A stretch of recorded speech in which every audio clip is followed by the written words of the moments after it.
Hey, everybody, Cool. we are going international for the latest edition of the Westwood Living Podcast. I am really pleased to be joined by and for you to meet a really cool guy by the name of Tim Harrison. Now, Tim Harrison, first of all, how are you, my friend? Before I start talking more about you, how are things going? I am great. Yourself? I'm doing well. I've been looking forward to this Good. conversation, and I'm looking forward to sharing your expertise not only with the people in Westwood and those who listen to this podcast, but really to a lot of the people who I work with who are business partners. Because for background purposes, folks, when you work at Best Version Media as a publisher, there's a conference call you could join every day at 10:30. And, there's so many different publishers from around North America, and Tim's based up in Saskatchewan, Canada. And we all have our different areas of expertise. Now, as you'll hear Tim's voice, he's a phenomenal broadcaster. That's in his background. But boy, does this guy know branding. And when he did one of those conference calls and talked about branding, I said, I got to get that guy on the podcast because he nails it. So, just the honest question, Tim, is how did you become such an expert in the art of branding and how branding works to grow business? That's a great question, Tom. I mean, being that I was on the radio, and yourself as well, from your past and your broadcasting background, you start to realize, and maybe you don't realize much about branding, but what you create is an emotional connection with people.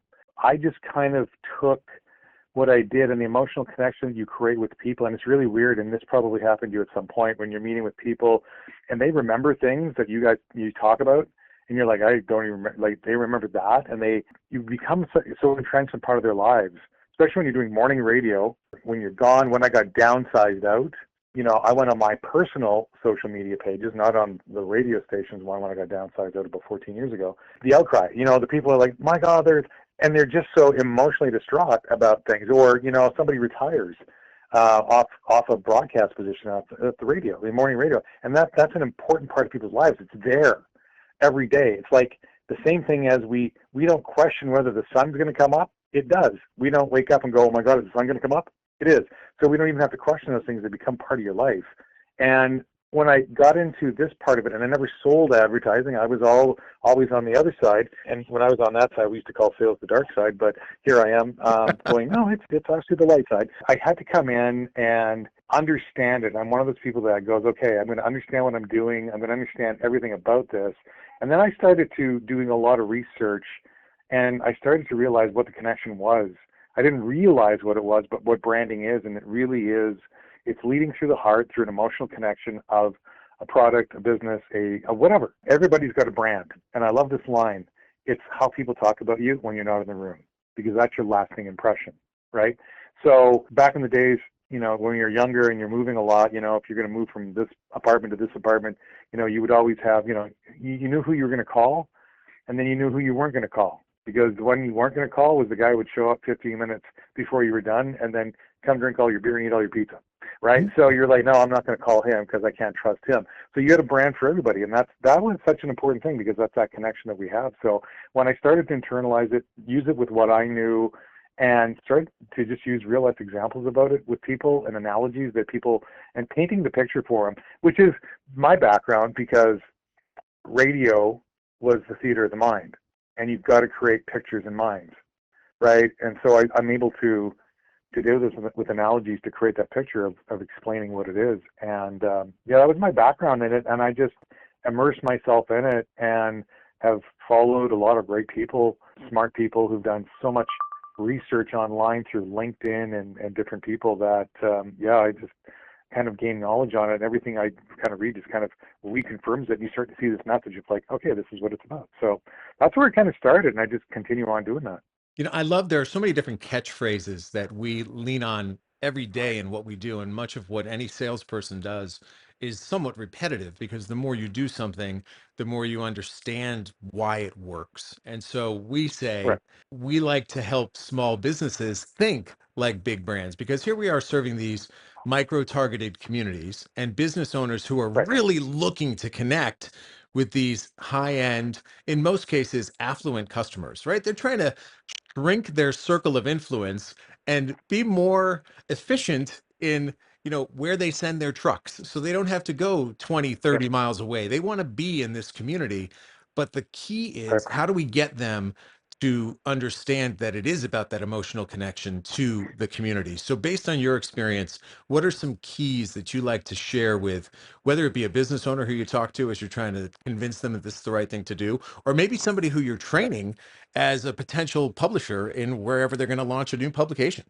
Basically, here's what it comes down to. And with business owners that I've met, and I've been with BVM for over 10 years now, people don't understand that there is a difference. And I understand that business owners want to make money. I guess that's the end of the day. It's like, I got to make money. There's never been more ways to advertise. There's so many channels now. So you have all kinds of digital, Facebook, the meta stuff. You've got, TikToks and all that kind of stuff, YouTube's, everything. And before we had digital, all we had was the legacy stuff. So you were on TV, and by the way, where I am, and I remember watching you on Detroit TV. How crazy So is when you were that? doing sports on there, yeah, it's That's really so cool. wild. Yeah, But just like, hey, is that the same Tom? Like, yeah, it's a small world kind of thing, right?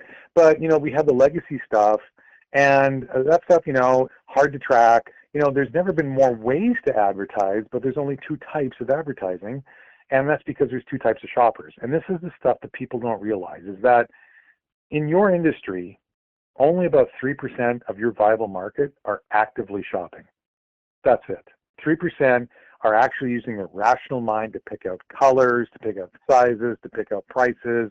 They're actually shopping. 97% are not there. Now, a portion of that 97% are what we'd like to say they're at the top of the funnel, the wide part of the funnel, where they might be thinking about it, but they certainly haven't gone down into the bottom of the funnel where they buy. So the idea of branding, and so when you're doing that 3%, right, if you haven't got a name to back up who you are, you're going to have to use a gimmick to kind of get them to buy from you, right? And when you start a business, yeah, you probably have to discount yourself. You probably need to do something to entice them because you haven't got a name to back that up. Now, remember, you and all your competitors are fighting over 3%.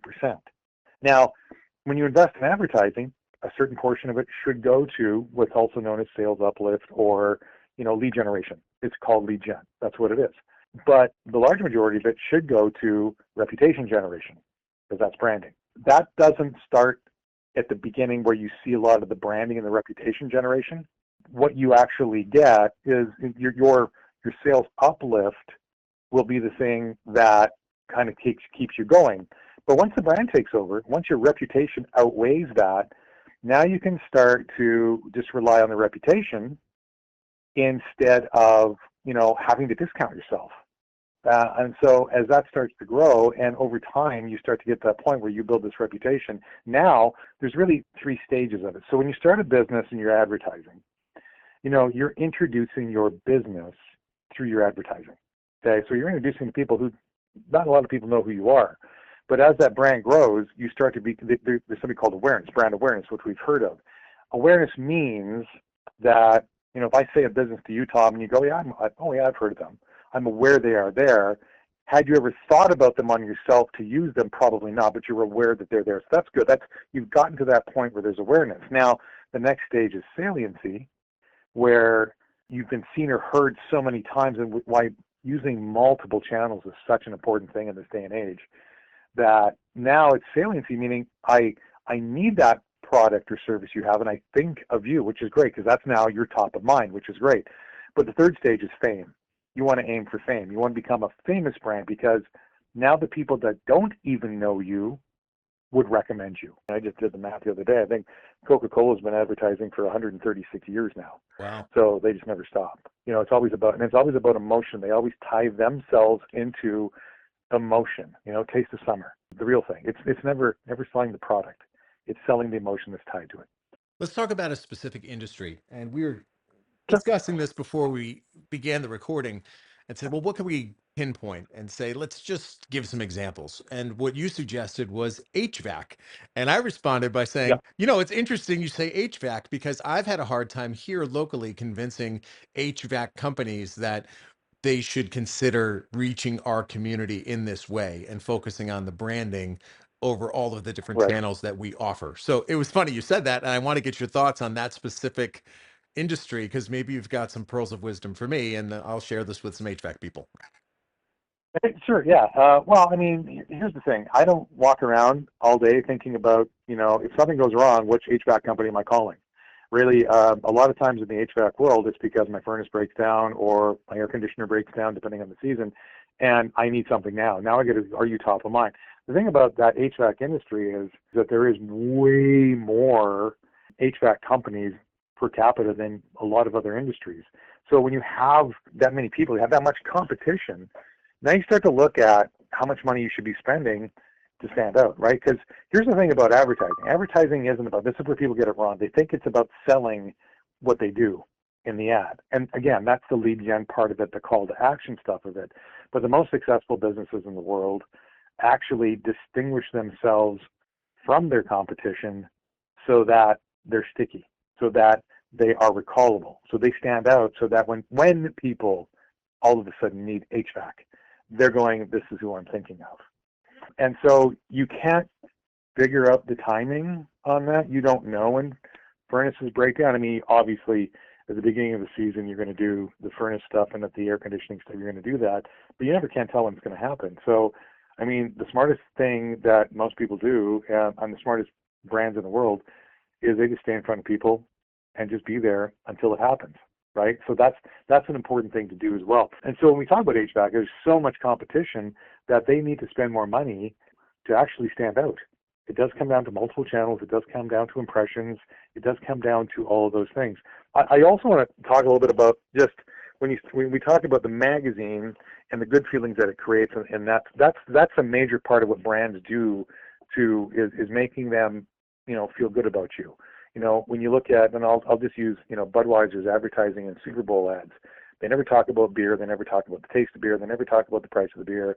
They pull up Clydesdales and tell stories about puppies that get lost in the city and the big bad wolf's going to eat it, right?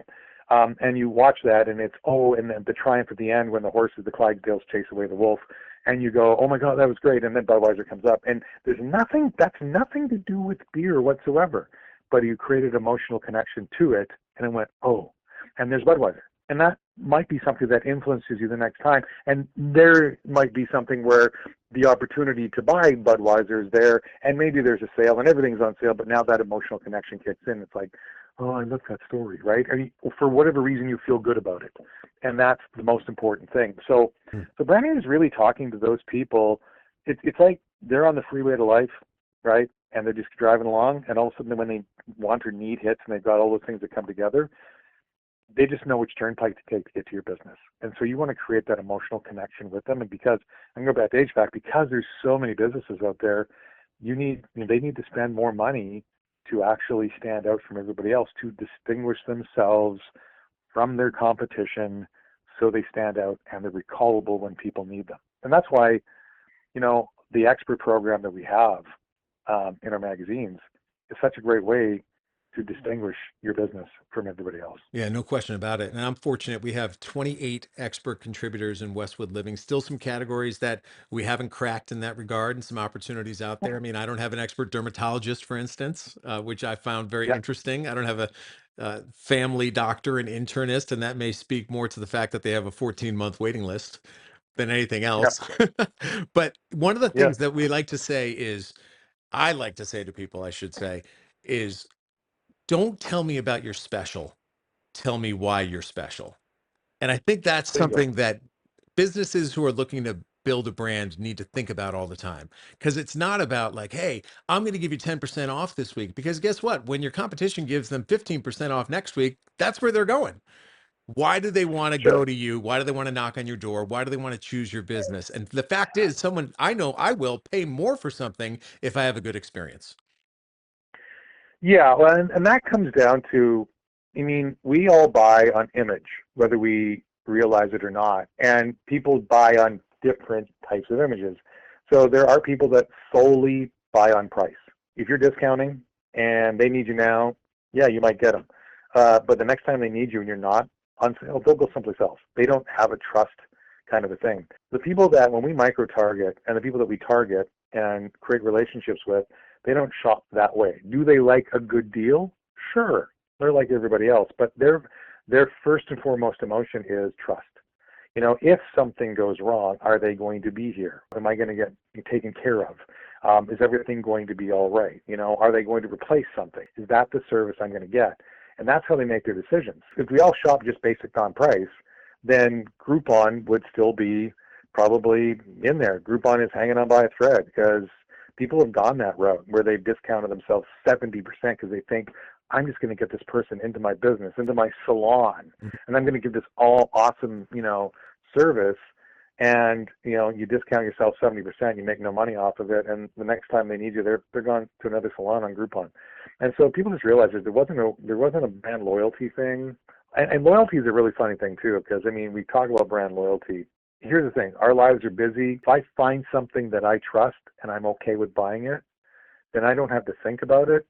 I'm going to continue to buy it. Mm-hmm. So when you run out of whatever laundry detergent you use, you just go buy some more of that, because that you have no problems. If it causes me no problems and I'm willing to pay the price of it, then I'm going to go ahead with it. That's where loyalty is. It's not like they're going to take a bullet for you. Well, folks, now you know why I like Tim Harrison. When I get the opportunity to see him in person, we usually carve out a couple minutes where we could spend some time, whether it's by the bar or sitting around a table by ourselves, just discussing some strategies and learning some things from each other. So I can't thank you enough, Tim, for joining us on this episode. Hopefully, those of you who listened enjoyed what Tim had to say, and I hope that it's at least warming up a bit in Saskatchewan. Where we at weather-wise? You know what? It was 87 here on Sunday. So yeah, we're getting there. Well, you're the man. Tim, thanks very much. I appreciate your time. And for those of you listening, of course, if you've got somebody else you want me to have a conversation with, just reach out, send me an email to tleyden@bestversionmedia.com. I'll find that person, have a conversation with them, and then share it with you right here on the Westwood Living Podcast Network. But for now, for Tim up in Canada, I'm Tom Leyden saying so long. Thanks for listening.